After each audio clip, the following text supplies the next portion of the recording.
आखिर कजल गार मो हृदय करिछि घर तो आखिर कजल गार मो हृदय करिछि घर। नमस्कार, जय जगन्नाथ। मु रतिकांत बेहरा। आज गोटे गीत बीएम स्टूडियो रे रेकर्ड है। गीतटी हूँ तो आखिर कजल गार, जहाँ गीतटी को मुझे लिखी एवं गीत को कंपोज करिछि निजे। ए गीत रे मु दुई न्यू कमर सिंगर को चांस देइछि। आशा करे ए गीतटी बहुत भल लगे, से भी बहुत भल गाई। ए गीतटी आप देखा पाइबे YouTube channel LS Odia music express रे खूब शीघ्र रिलीज होगा जाउछि। रहूछि नमस्कार। चेहरा भारी नियारा फूल पसरा।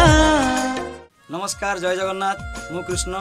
आज बीएम स्टूडियो बहुत बढ़िया रोमांटिक गोटे गीत डब है मस्त गाई करिश्मा जेना। गीतटीर ना हूँ तोर आखिर कजल गार।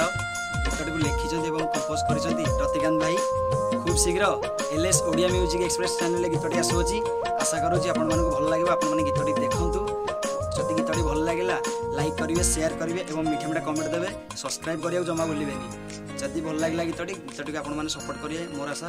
जय जगन्नाथ। भारी नखरा तो इशारा भारी नखरा स्पर्शरा। नमस्कार, मु सिंगर करिश्मा जेना। आज गोटे बहुत सुंदर Odia duet romantic song record है बीएम स्टूडियो रे। गीतटी को लिखिछंती एंड म्यूजिक डायरेक्टर देछंती रतिकांत अंकल, जोटा कि रिलीज होगा जाउची LS Odia music express channel रे। गीतटी बहुत सुंदर है। आशा करुँच आपण मान हृदय को छुईब। भल लगे लाइक शेयर एंड कमेंट करें।